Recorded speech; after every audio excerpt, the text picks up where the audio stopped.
po sa Jesus is Coming Ministry, ginahatag na ako ang pagdayeg ug pasalamat sa Ginoo pinaagi ni Hesukristo. Amen. Atong tun-an karon ang kaliwatan ni Adan paadto ni Noah, ug unsa ang kahimanungdanon niini sa atong kaliwatan. Genesis 5, mao kini ang gisulat nga istorya mahitungod sa mga kaliwat ni Adan. Sa paghimo sa Dios sa tawo, gihimo niya kining sama kaniya. Gihimo niya ang lalaki ug babayi ug panalanginan niya sila o gitawag nga tawo. Sa dihang nagaedad na si Adan og 130 ka tuig, natawo ang iyang anak nga liwad gayud kaniya. Ginganlan niya kinig Seth. Human natawo si Seth, nagkinabuhi si Adan og 800 ka tuig ug nadugangan pang iyang mga anak. Namatay siya sa edad nga 930. Sa dihang nagaedad na si Seth og 105 ka tuig, natawo ang iyang anak nga lalaki nga si Enosh. Human natawo si Enosh, nagkinabuhi pa si Seth og 807 ka tuig ug nadugangan ang iyang mga anak. Namatay siya sa edad na 912. Sa dihang nagaedad si Enosh og 90 ka tuig, natawo ang iyang anak nga lalaki nga si Kenan. Human natawo si Kenan, nanginabuhi pa si Enosh og 815 ka tuig ug nadugangan pang iyang mga anak. Namatay siya sa edad na 905. Sa dihang nagaedad si Kenan og 70 ka tuig, natawo ang anak niya nga lalaki si Mahalalel. Human natawo si Mahalalel, nagakinabuhi pa si Kenan og 840 ka tuig ug nadugangan pang iyang mga anak. Namatay siya sa edad na 910. Sa nagaedad si Mahalalel og 65 ka tuig, natawo ang iyang anak nga lalaki si Jared. Nagkinabuhi pa si Mahalalel og 830 ka tuig ug nadugangan pang iyang mga anak. Namatay siya sa edad na 895. Dihang nagaedad si Jared og 162 ka tuig, natawo ang iyang anak nga lalaki nga si Enoch. Human natawo si Enoch, nagkinabuhi pa si Jared og 800 ka tuig ug nadugangan pang iyang mga anak. Namatay siya sa edad na 962. Sa dihang nagaedad si Enoch og 65 ka tuig, natawo ang iyang anak nga lalaki nga si Methuselah. Human natawo si Methuselah, nagkinabuhi pa si Enoch og 300 ka tuig ug nadugangan pang iyang mga anak. Nagkinabuhi si Enoch nga may suod nga relasyon sa Dios ug nasa edad niya nga 365 ka tuig, nahanaw siya kay gikuha siya sa Dios. Sa dihang nagaedad si Methuselah og 87 ka tuig, natawo ang iyang anak nga lalaki nga si Lamech. Human natawo si Lamech, nagkinabuhi pa si Methuselah og 782 ka tuig ug nadugangan pang iyang mga anak. Namatay siya sa edad na 969. Sa dihang nagaedad si Lamech og 182 ka tuig, natawo usa ang iyang anak nga lalaki, miingon siya, kining bataa makatabang kanato gikan sa atong labihan nga kahago hungod sa pagtunglo sa Ginoo sa yuta. Busa ngalan ko siya og Noe. Human natawo si Noah, kinabuhi pa si Lamech og 595 ka tuig ug nadugangan pang iyang mga anak. Namatay siya sa edad na 777. Sa nakaabot si Noah og 500 ka tuig, natawo ang iyang mga anak nga lalaki nga sila Shem, Ham ug Japheth. Gikan kay Adan paadto sa iyang mga anak ug apo, nabuhi sila sa edad nga 777 hangtod sa 996. Si Enoch lang gayud ang dili namatay kay gikuha siya sa Ginoo nga buhi. Maupod si Elijah, maupod sa pag-abot ni Hesukristo, kuhaon niya pod ang iyang mga tawo. Hinumdumi kung unsa kadugay ang ilang kinabuhi kumpara sa atong henerasyon karon, at damo pang gyud kita matun-an sa aton nga Bible study karon. Importante ba ang genealogy? Opo, ang Dios mao ang Ginoo sa kasaysayan kaniadto ug hangtod sa kahangturan. Importante kini kay nagpakita kini sa kinabuhi sa matag tao, henerasyon ug nasod. Makita sa nato ang dakong hulagway sa katuyuan sa Ginoo sa iyang mga nilalang. Importante sa tawo ug sa pamilya, bulahan sa masunod ug silot sa dautan. Gipadayag sa Dios ang iyang plano, gugma, grasya ug kaluoy sa iyang mga pulong diha sa Biblia ug gipakita kung unsa ka importante ang tawo sa iyang mga mata. Ang mga anak gasa ug panalangin gikan sa Ginoo. Ang mga anak nga natawo sa batan-on pa nga amahon sama sa mga pana diha sa mga kamot sa usa ka sundalo. Gihatag niya nato ang mga instruksyon kung unsaon magkinabuhi nga tarong. Kamong mga kabataan, tumanon ninyo ang inyong mga ginikanan, kay mao kini ang angay nga buhaton sa tinuod nga Kristohanon. Tahura ang imong amahan ug inahan, mao kini ang una nga sugo nga may saad. Ampi nga ang pamilya, si bisan kinsa nga tumuo nga wala nagaatiman sa iyang mga paryente, labi na gayud sa iyang pamilya, nagapailala nga gipakawalay bili niya ang iyang pagtuo sa Dios ug mas dautan pa siya kaysa dili tumutuo. Ang mga karakter sa mga tao nga nahadlok sa Dios makita. Diyos nanon Diyos nun sila ug ang iyang tibuok pamilya. Daghan ang iyang natabag sa mga Hudyong kabus ug kanunay siyang nagaampo sa Dios. Tudluan nato ang mga bata. Ayaw gayud ninyong kalimti kining mga sugo nga gihatag ko kaninyo karong adlaw. Itudlo kini kanunay sa inyong mga kabataan. Hisgutin ninyo kini kung anaa kamo sa inyong mga balay ug kung nagalakaw kamo ug kung nagahigda kamo ug kung mobangon kamo. Ihigot kini sa inyong mga bukton ug ibutang sa inyong mga agtang aron sa paghinumdom kaninyo. Tahuran ninyo ang inyong amahan ug inahan aron magkinabuhi kamo og dugay diha sa yuta nga gihatag ko kaninyo. Ang mga adlaw sa atong kinabuhi giiha, mao gamiton gayud kini sang tama.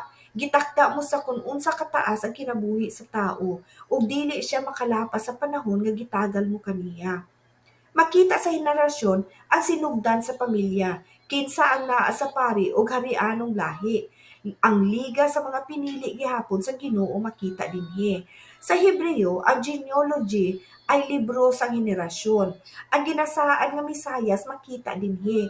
Mga katuturan ni Jesus ug ang katumanan sa propesiya diin si Jesus gikan. Mao kini ang kagikan ni Hesukristo nga kaliwat ni David, si David kaliwat ni Abraham.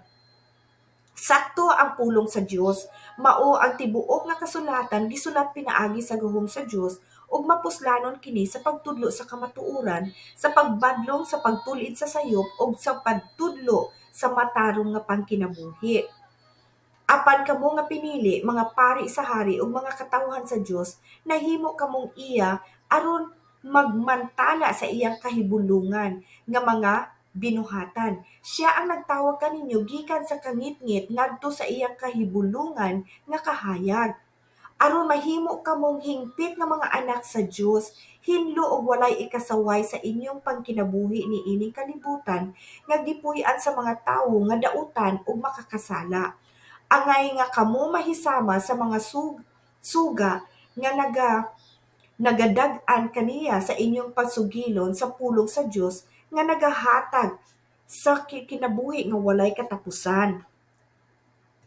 Ug kung sama kamo niini, may ikapasigarbo ako sa pagbalik ni Kristo tungod may kapuslanan ang akong paghago dinha kaninyo, ang inyong pagtuo.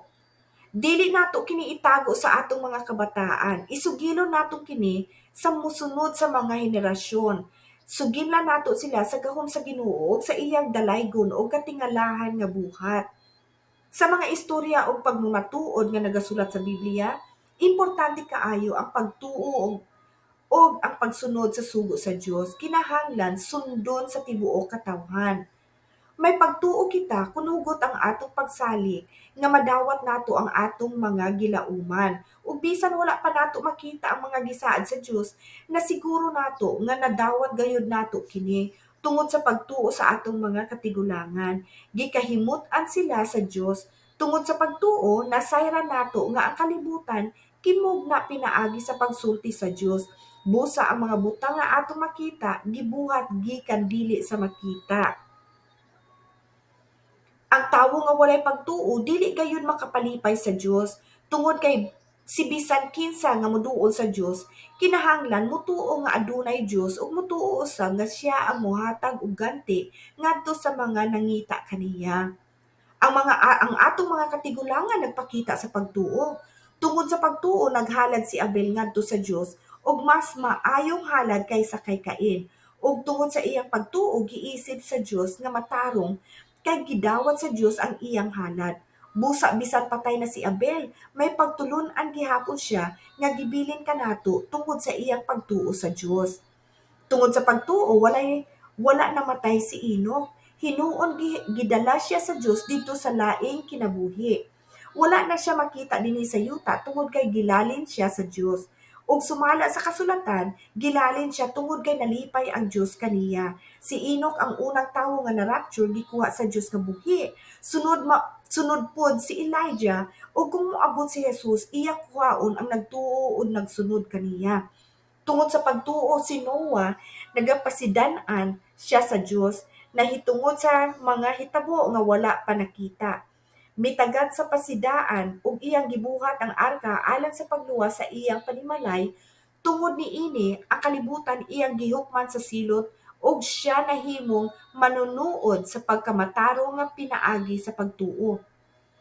Tungod sa pagtuo, gituman ni Abraham ang gisulti sa Dios nga moadto siya sa lugar nga gisaad kaniya. Gibayaan niya ang iyang lugar bisan wala siya makahibalo kung asa gayud ang lugar nga gisaad kaniya. Mga kaigsuonan ko, unsa may kapuslanon kung moingon ang usa ka tawo, may pagtuo ako apan ang iyang mga binuhatan wala pang matuod nga siya may pagtuo. Makaluwas ba kaniya ang mao nga pagtuo? Pananglit may igsuon kita nga nagkinahanglan og biste ug pagkaon ug ang usa kaninyo muingon kaniya hinuat nga panalanginan ka sa Dios, ayaw magpatugnaw o ayaw magpagutom apan wala man lang gani niya kini gihatagi sa iyang gikinahanglan. Unsa may maayo nga nahimo ni ana? Mauusab ang pagtuo. Kung dili inubanan sa maayong binuhatan, kana nga pagtuo walay kapuslanon. Ang perpekto nga pagsalig ni Abraham nakita sa Hebreo 11:17-18 tungod sa pagtuo ngadto sa Dios. Ihalad unta ni Abraham si Isaac sa dihang gisulayan siya sa Dios nga ihatag ang iyang bugtong anak. Ug bisan si Isaac mao ang gisaad sa Dios nga maoy kanan sa iyang kaliwat, andam gihapon si Abraham nga ihalad kini. Kay nagtuo siya nga kung mamatay man gayud si Isaac, banhawon ra usab kini sa Dios. Busa sama ra nga nabanhaw si Isaac gikan sa kamatayon ug nahibalik kang Abraham. Tungod sa pagtuo, ang mga ginikanan ni Moses wala nahadlok sa pagsupak sa sugo sa hari. Tungod kay sa dihang nakita nila nga guwapo ang iyang anak, gitago nila kini sulod sa 3 ka bulan. Ug tungod sa pagtuo, mibiya si Moses sa Ehipto ug wala siya mahadlok sa kasuko sa hari kaniya. Giantos niya ang kalisod nga iyang nasinati ug wala gayud siya mobalik didto tungod kay sama ra nga nakita niya ang dili makita nga Dios. Tungod sa iyang pagtuo, gisugdan niya ang pagsaulog sa pista sa paglabay sa anghel.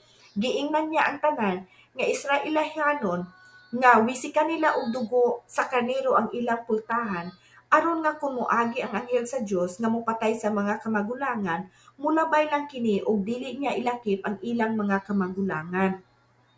Bisan sa wala pa buhata ang kalibutan, gipili na kita daan sa Dios nga mahimong balaan ug walay ikasaway sa iyang atubangan, pinaagi sa atong paghiusa kang Kristo.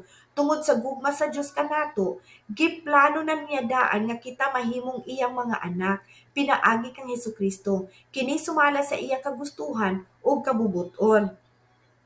Adunay nga mga tawo nga nagapadayon sa pagbuhat ug maayo tungod kay gitinguha nila nga daygon sila sa Dios, pasidunggan ug hatagan og kinabuhi nga walay kamatayon. Kana ang mga tawo hatagan gayod og kinabuhi nga walay katapusan.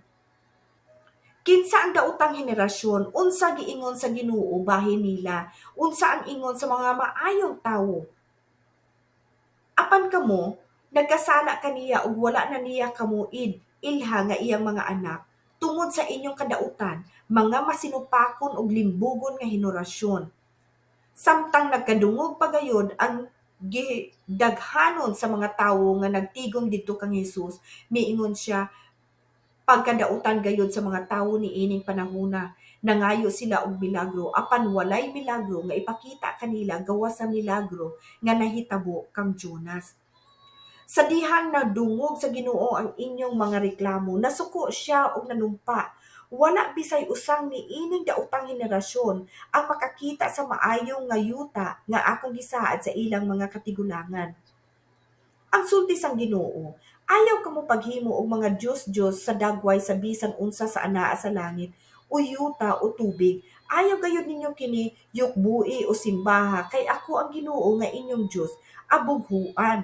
Dili ako gusto nga may lain kamong simbahon. Silutan ko ang mga nakasala kanako, apil ang ilang mga kaliwat hangtod sa ikatulo ug ikaapat nga henerasyon nga nagasalikway kanako.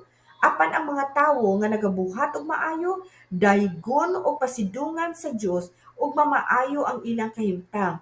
Una ang mga Hudyo ug sunod ang mga dili Hudyo. Dili ba nga ang mga tawo nga nagabuhat og dautan dili makapanunod sa gingharian sa Dios? Busa ayaw ninyo limbugi ang inyong kaugalingon. Kay dili kayod makapanunod sa gingharian sa Dios ang mga nakighilawas gawa sa kay kaminyoon, mga nagasimba sa mga Diyos-Diyos, mga magnanapaw, ang mga lalaki nga nagabaligya sa ilang dungog, ang mga lalaki na nakipaghilawas sa sama nila lalaki, ang mga kawatan, ang mga hakog, ang mga palahubog, ang mga pala mapasipalahon, ug ang mga mangingilad. Apan tungod kay gahi kag ulo ug dili ka maghinulsol, gidungangan mo ang imong silot sa pag-abot sa adlaw nga ang Dios maghukom. Ni anang adlaw makita sa tanan nga matarong ang iyang paghukom. Sa dihang mga matay na ang mga tawo ni adto nga henerasyon, ang nagsunod nga mga henerasyon wala na nakaila sa Dios, sa Ginoo, ug walay nasayran sa gipanghimo sa Ginoo alang sa Israel. Mangayo gayud kitag pasaylo sa Ginoo tungod sa inyong pagluib ug pagsupak kanako. Kontrahon ko kamo ug ipabihag sa lugar sa inyong mga kaaway. Apan kung maghinulsol kamo sa inyong mga sala ug sa sala sa inyong mga katigulangan, ug undangon na ninyo ang pagpagahi sa inyong ulo, ug dawaton ninyo ang silot tungod sa inyong mga sala, tumanon ko ang akong kasabutan sa inyong mga katigulangan nga si Abraham, Isaac ug Jacob, ug ibalik ko kamo sa inyong yuta. Kay tungod sa grasya sa Dios, naluwas kamo pinaagi sa inyong pagtuo kang Hesukristo. Kini gasa gikan sa Dios ug dili pinasikat sa inyong mga binuhatan. Busa wala gayoy makapasigarbo. Tungod kay kamo mga hinigugma nga anak sa Dios, sundugan ninyo siya. Kinahanglan, makita kanunay sa inyong kinabuhi nga gihigugman nyo ang uban sama sa paghigugma ni Kristo kanato. Kay gihatag pagani niya ang iyang kinabuhi alang kanato. Isip mo humot nga halad ngadto sa Dios. Tungod kay may mga katawhan na kamo sa Dios, dili maayong paminawon nga hisgutan kamo nga nagabuhat sa mga malaw-ay sama sa pagpakighiwalas gawa sa kaminyoon o paghakog. Ug dili na maayong paminawon nga magsulti kamo sa mga binastos o magsulti sa walay pulos nga mga istorya ug malaw-ay nga mga komedya. Hinuon magsulti kita og mga pagpasalamat sa Dios. Timaan gayud kini ninyo nga dili makasulod sa gingharian ni Kristo o sa Dios ang mga tawo nga hilawas gawa sa kaminyoon, ang mga tao nga naghugaw og binuhatan og mga hakog kay ang kahakog usa man ka pamaagi sa pagsimba sa mga Diyos-Diyos. Tumanon ko ang akong kasabutan kanimo ug sa imong mga kaliwat sa umaabot sa mga henerasyon, nga padayon ako nga mahimong inyong Dios, kini nga kasabutan magapadayon hangtod sa kahangturan. Miingon pagayod ang Dios kang Moses, isulti kini sa mga Israelinhon. Ang Ginoo, ang Dios sa inyong mga katigulangan, nga si Abraham, Isaac ug Jacob, mao ang nagpadala kanako nganhi kaninyo. Ginoo ang akong ngalan ug pagailhon ako sa mao nga ngalan hangtod sa hangtod. Ang ilang mga kaliwat moalagad kanimo, tudloa mahitungod kanimo. Ginoo ang umabot nga mga henerasyon. Ang ilang lubnganan mauna ang ilang puloy-anan ug magpabilin sila didto hangtod sa kahangturan bisan pag may gipanig-iya silang mga yuta. Dili nato kini itago sa atong mga kabataan. Isugilon naton kini sa mosunod nga mga henerasyon. Sugidlan nato sila sa gahom sa Ginoo ug sa iyang dalaygon ug katingalahan nga mga buhat. Kinahanglan isugilon kini sa matag henerasyon sa inyong mga kaliwat. Ginaatiman sa Ginoo ang mga tawo kansa kinabuhi walay kasaway, ug ang ilang panulundon magpabilin nga ila hangtod sa kalahanturan. Apan kamo nagkasala sa kaniya ug wala na niya kamo ilha nga mga anak tungod sa inyong kadautan, mga masinupakon malimbugon nga henerasyon, mao ba kini ang inyong ibalo sa Ginoo? Mga buang-buang gayud kamo ug kulang sa panabot. Dili ba ninyo ang inyong amahan nga nagbuhat kaninyo? Hinumdumi ninyo ang naglabay nga mga katuigan. Huna-hunaan ninyo ang nangagi nga mga henerasyon. Pangutan-an ninyo ang inyong mga katigunlangan kay sugin nila kamo. Gipapangabugho nila o gipasuko ang Ginoo sa ilang mangil-an nga mga Dios. Naghatag sila ngadto sa mga demonyo nga dili tinuod nga Dios. Mga Dios nga wala nila mailhi ug bag-o lang nga wala tahura sa ilang mga katigulangan. Nakita kini sa Dios ug tungod sa iyang kasuko, gisalikway niya sila nga ilang mga anak. Miingon siya, talikdan ko sila ug tan-awon ko kung unsa ang ilang dangatan. Kay mga dautan sila nga henerasyon, mga anak nga dili matinumanon. Unya miingon ang Dios, ako ang Ginoo nga inyong Dios nga nagpagawas kaninyo gikan sa Ehipto. Diin kamo giulipon. Ayaw kamo magsimba og laing Dios gawas kanako. Ayaw kamo paghimo og mga Dios sa dagway sa bisan unsa nga anaa sa langit ug yuta o tubig. Ayaw gayud ninyo kini alagari o simbaha, kay ako ang Ginoo nga inyong Dios, abughuan. Dili ako gusto nga may lain kamong simbahon. Silutan ko ang mga nakasala kanako, apil ang ilang mga kaliwat, hangtod sa ikatulo ug ikaapat nga henerasyon nga nagasalikway kanako. Gipangama nga bugho nila ako sa dili tinuod nga Dios o gipasuko nila ako sa ilang mga walay pulos nga Diyos. Busa pa nga bughoon ko usab sila pinaagi sa panalangin sa ubang mga nasod. Pasukon ko sila pinaagi sa pagpanalangin sa buang-buang nga mga nasod. Kay ang akong kasuko nagdilaab nga murag kalayo. Mosunog kini sa yuta ug sa tanang anaa niini, apil sa kinahidlaman sa yuta ug sa pundasyon sa mga bukid. Padadaan ko sila og mga kalamidad ug igon ko sila sa akong mga pana. Pagutman ko sila, mga matay sila sa kagutom ug sa sakit. Padadaan ko sila sa mabangis nga mga mananap sa paghasol kanila ug mga lala nga bitin sa pagpaak kanila.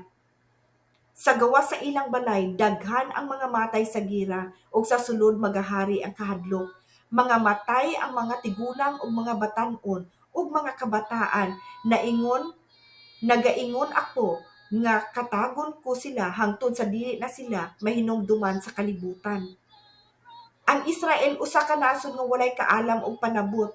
Kung maalam mon lang sila, masabtan unta nila ang ilang dangatan. Nakahibalo ang Ginoo sa ilang kadautan. Gipugngan lang una niya kini ug nagahulat sa husto nga panahon sa pagsilot kaniya. Manimalos ang Ginoo ug magasilot kaniya kay moabot ang panahon nga madakis as gayud sila, hapit na moabot ang ilang kalaglagan. Hukman sa Ginoo ang iyang katawhan. Kaluyan niya sila nga iyang mga alagad kung makita niya nga wala na sila'y kusog ug diutay na lang ang nabilin kaniya, ulipon man o dili ulipon. Tan-awa ninyo karon, ako maulang gayud ang Dios. Wala nay lain nga Dios gawas kanako. Ako ang nagahatag ug nagakuha og kinabuhi. Ako ang nagasamad ug nagaayo ug walay makalingkawa sa akong mga kamot. Bairon ko ang nagasidlak kong espada o gamiton ko kini sa pagsilot. Panimaslan ko ang akong mga kaaway o pabayron ang mga nagadumot kanako.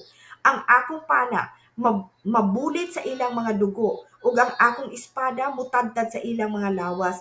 Mga matay apil ang mga dinakpan ug apil usab ang ilang mga pangulo. Dayigan niyo ang katawhan sa Ginoo o mga nasod, kay panimaslan sa Ginoo ang nagpatay niining iyang mga alagad. Panimaslan niya ang iyang mga kaaway, ug hinluan niya ang iyang yuta ug ang iyang katawhan. Dayigon ta ang Dios ug Amahan, ang atong Ginoo. Dayigon ta ang Dios ug Amahan sa atong Ginoong Hesukristo. Tungod sa iyang dako nga kaluoy kanato, natawo kita pag-usab pinaagi sa pagkabanhaw ni Hesukristo.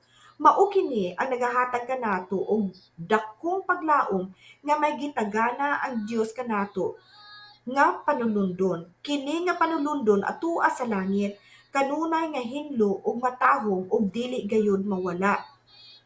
Tungod niini maglipay kamo bisan may miabot karon nga nagkalain-lain nga mga pagsulay, kay kini nga mga pagsulay lumalabay lang o kinahanglan nga masinati ninyo aron masulayan ang inyong pagtuo. Sama sa bulawan nga gisulayan sa kalayo aron masayron kung tinuod o dili. Apan mas hinungdanon ang atong pagtuo kay bulawan nga mawala lang. Busa kung magpamatud-an nga ang inyong pagtuo tinuod gayod, dayigon niya kamo o pasidungan sa adlaw nga si Hesukristo maabot. Bisan wala kamo nakakita kaniya, gihigugman niyo siya og nagatuo kamo kaniya. Bisan wala pa ninyo siya nakita hangtod karon. Mao kana nga dili matukib ang inyong kalipay, tungod kay madawat niyo ang bunga sa inyong pagtuo nga mao ang inyong kaluwasan. Kini nga kaluwasan gisusi pag-ayo sa mga propeta kaniadto, sila mao ang nagtagna bahin niini nga grasya sa Dios kanato. Gipahibalo na sila daan sa espiritu ni Kristo nga anaa diha kaniya nga nag-antos siya og pagkahuman ni ana pasidungan siya. Busa ang mga propeta kaniadto nagpadayon sa ilang pagsusi kung kanus-a ug sa unsa nga pamaagi kini mahitabo. Gipahibalo usab sila sa Dios nga ang ilang gipanulti dili alang sa ilang kaayuhan kundi alang kanato. Ug karon ang ilang mga panagda nadungog na ninyo gikan sa mga nagasangyaw sa maayong balita. Nagsulti sila kaninyo pinaagi sa gahom sa Espiritu Santo nga gipadala kaniya gikan sa langit. Ug bisan ang mga anghel gusto nga makasabot ni ining maayong balita nga gisulti kaninyo. Busa pangandam kamo kanunay sa pagsunod sa kabutbuton sa Dios, pagmalig-on kamo og salig sa hingpit nga nadawat ninyo, ang panalangin nga ihatag kaninyo inig abot ni Hesukristo. Isip nga matinumanong mga anak sa Dios, ayaw kamo magpadala sa dautan nga mga tinguha nga nanggahom kaninyo sa wala pa kamo nagkaila sa Dios. Balaan ang Dios nga nagtawag kaninyo. Busa angay usab nga magpakabalaan kamo sa tanan ninyong buhaton. Kay nagaingon ang Dios sa kasulatan, magpakabalaan kamo tungod kay ako balaan. Nasayran usab ninyo kung unsa ang gibayad aron maluwas kamo gikan sa pagkinabuhing walay pulos nga inyong napanunod sa inyong mga katigulangan. Ang gitubos kaninyo dili mga butang nga nawala sama sa bulaan o plata, kundili ang bulilhong dugo ni Kristo. Sama si Kristo sa karnero nga hinlo og walay diferensya nga gihalad ngadto sa Dios. Sa wala pa namugna ang kalibutan, gipili na sa Dios si Kristo nga mahimong atong manluluwas karon lang niining ulahing mga adlaw siya gipaila sa Dios, gibuhat niya kini alang kaninyo. Ang Dios walay pinalabi, nagahukom siya sa tanan nga mga tawo, sumala sa ilang gibuhatan. Busa kung gitawag ninyo siya nga amahan diha sa inyong mga pag-ampo, tahuran ninyo siya samtang ania pa kamo sa kalibutan. O pinaagi kang Kristo, nagatuo kamo sa Dios nga mao ang nagbanhaw o nagpasidungog kaniya. Busa ang inyong pagtuo anaa sa Dios ug nagalaom kamo kaniya nga kamo banhawon o pasidungan usab niya. Ug tungod kay nagasunod na kamo sa kamatuoran, gihinluan kamo gikan sa inyong mga sala aron nga magmatimod anon kamo sa paghigugma sa inyong mga igsuon kang Kristo. Hinut-unta nga maghigugma ay kamo sa kinasing-kasing gayod. Mitubag si Jesus, sa pagkatinuod sultihan ko ikaw nga walay tawo nga maapil sa paghari sa Dios kung dili siya matawo pinaagi sa tubig o sa Espiritu Santo. Ang pinanganak pinaagi sa tawo, tawhanon apan ang gipanganak pinaagi sa gahom sa Espiritu Santo, espirituhanon. Busa ayaw katingala sa akong giingon kaninyo nga kinahanglan matawo kamo pag-usab. Kay natawo na kamo pag-usab, ug kini nga pagkatawo dili pinaagi sa inyong ginikanan nga may kamatayon kundi pinaagi sa pulong sa Dios nga buhi ug walay katapusan.